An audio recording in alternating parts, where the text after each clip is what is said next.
जे ईश्वर असतं ते अभिजात, जे संपत नसतं ते अभिजात. अभिजाततेला सुरुवात नाही, ती परंपरा आहे. मराठी भाषा ही काल परवा निर्माण झाली नाही, तर ती पूर्वापार चालत आली आहे. चंद्र, सूर्य, तारे, वारे आणि समुद्र तशी मराठी. त्यामुळे आपली मराठी भाषा ही कधीच नष्ट होऊ शकणार नाही. मातृभाषेवर जो निस्सीम प्रेम करतो तो जगातल्या प्रत्येक भाषेवर प्रेम करतो. मुळातच आपल्या रक्तात मिसळलेली, प्राणवायूसारखी दरवळलेली अशी आपली मराठी भाषा असल्याचं प्रतिपादन प्रवीण दवणे यांनी केलं आहे.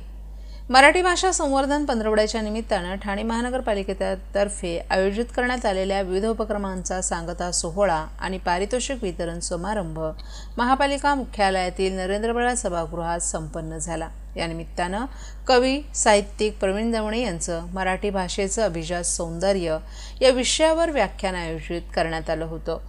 मराठी भाषेला अभिजात दर्जा मिळाला हे आपलं भाग्यच. भाषा जेव्हा निर्माण झाली हे आपल्याला सांगता येणार नाही, कारण ती प्रक्रिया आहे. भाषा नेमकी केव्हा निर्माण होते त्याचं कॅलेंडर नाही. मराठीत बोलायचं असतं, बोलावं लागतं याची चर्चा पूर्वी नव्हती.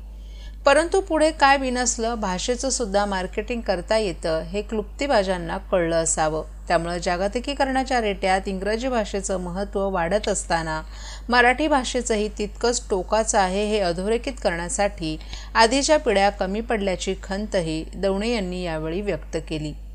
मराठी भाषा ही टिकणारच आहे. पुढची मराठी भाषा ही महाराष्ट्र गीतातील बोलीभाषा आणि ग्रामीण भाषा यामुळे जगणार आहे, समृद्ध होणार आहे. भाषेच्या श्रीमंतीत जगायचं असेल तर घराला वाचनाचा चौरंग हवा. भाषा ही सुंदर असून तिच्याकडे जिव्हाळ्यानं पहा असंही दवणे यांनी उपस्थितांना सांगितलं. आपल्या ठाणे जिल्ह्यात मराठी भाषा संवर्धन पंधरवडा साजरा केल्याबद्दल त्यांनी महापालिकेचंही कौतुक केलं. दैनंदिन व्यवहारामध्ये मराठी भाषा समृद्ध करणाऱ्यांमध्ये माझा किती सहभाग आहे याची जाणीव जरी प्रत्येकानं ठेवली तरी आपली मायमराठी समृद्ध होणार असल्याचं ठाणे जिल्हाधिकारी अशोक शृंगारे यांनी सांगितलं. ठाणे महानगरपालिकेच्या वतीनं 14 जानेवारीपासून मराठी भाषा संवर्धन पंधरवड्याच्या निमित्तानं निरनिराळ्या उपक्रमांचं आयोजन करण्यात आले. यामध्ये प्राध्यापक निर्मोही फडके यांच्या जगू मराठीचे रंगी या विषयावरील व्याख्यानानं पंधरवड्याचं उद्घाटन झालं. त्यानंतर महापालिका परिसरात ग्रंथदिंडीचं आयोजन करण्यात आलं होतं.